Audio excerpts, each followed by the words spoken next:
ہوں بیٹھا میں اپنا سر جھکا کر، سرور ایسا عطا کر دل بدل دے۔ جب آزادی کا دن آتا ہے تو یہ بجائے اس کے کہ وہ ملک جو اسلام کے نام پہ بنا اس میں اسلامی طریقے سے خوشی مناتے اور اسلامی طریقے سے خوشی کا اظہار کرتے، بجائے اس کے یہ بھی کافروں کی طرح ناچنے لگ گئے اور گانے لگ گئے اور باجے بجانے لگ گئے اور میوزک کے ساتھ ترانے پڑھنے لگ گئے، اور لڑکے بھی ننگے اور لڑکیاں بھی ننگی، ہاف لباس پہن کر، ہاف ڈریس پہن کر لڑکے بھی ناچ رہے ہیں، لڑکیاں بھی ناچ رہی ہیں۔ بھئی یہ کیا کر رہے ہیں کہ جی یہ ملک آزاد ہوا تھا، اس کی خوشی منا رہے ہیں۔ ارے کمبختو کبھی یہ سوچتے کہ یہ ملک آزاد ہوا کیوں تھا؟ یہ تو سارا ایک تھا، ہندوستان، بنگلہ دیش، پاکستان، یہ سارا ایک خطہ تھا۔ یہاں مغلوں کی حکومت تھی، انگریز نے مغلوں کو گرفتار کیا۔ انگریز آیا تھا یہاں تجارت کرنے کے لیے،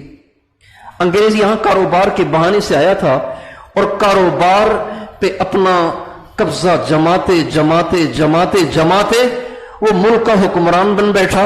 اور اس نے بغاوت کروا دی اور خود حکمران بن گیا اور مغلوں کو یا تو مروا دیا یا جیل میں ڈلوا دیا۔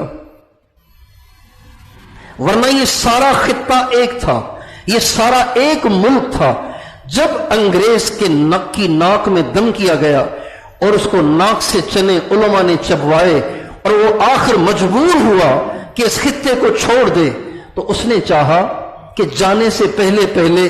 ان کی طاقت کو کمزور کیا جائے۔ ایک تو یہ وجہ بنی، دوسری وجہ یہ بنی کہ ہمارے علماء نے یہ سوچا کہ مسلمانوں کی معاشرت ہندوؤں سے متاثر ہے، مسلمانوں کے طور طریقے ہندوؤں والے بن گئے اور مسلمانوں نے اپنی زندگی چھوڑ کے ہندوؤں کی رسموں کو اتنا مضبوطی سے پکڑ لیا ہے کہ فرق کرنا مشکل ہو گیا ہے کہ بھئی یہ مسلمانوں کا طریقہ ہے کہ ہندوؤں کا ہے۔ آج بھی ہمارے سندھ میں جو شادیاں ہوتی ہیں ان میں تمام رسمیں ہندوؤں سے لی ہوئی ہیں، تمام رسمیں سوائے ایک نکاح کے جو مولوی صاحب آ کے پڑھتے ہیں، اس کے سوا جو کچھ ہے یہ سب بکواسات ہیں، یہ سب خرافات ہیں، یہ سب ہندوؤں کے طریقے اور ان کی رسمیں اور رواج ہیں، اتنے ہم ان سے متاثر ہیں۔ تو ہمارے علماء نے یہ سوچا کہ چونکہ ہندوؤں کے ساتھ رہتے رہتے رہتے ہم بھی ہندوؤں جیسے بن گئے، لہذا اس سے پہلے کہ انگریز یہاں سے جائے یہ بھی تحریک چلانی چاہیے کہ اب ہمیں آزادی بھی چاہیے لیکن ایک الگ خطہ بھی چاہیے جہاں ہم دل کھول کر بشاشت کے ساتھ اور آزادی کے ساتھ اسلام پہ عمل کر سکیں۔ نہ ہمیں ہندوؤں کی پابندی رہے، نہ گائے کے ذبح کرنے پہ پابندی رہے، اور نہ ہی ہمارے لیے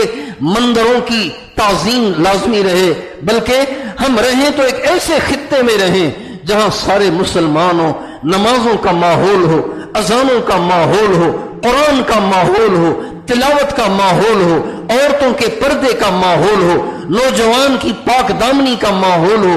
ایسا ایک خطہ ہم بنائیں جہاں صرف مسلمان ہو اور وہ آزادی کے ساتھ اپنے اسلام پہ عمل کر سکیں۔ یہ مقصد تھا ملک بنانے کا۔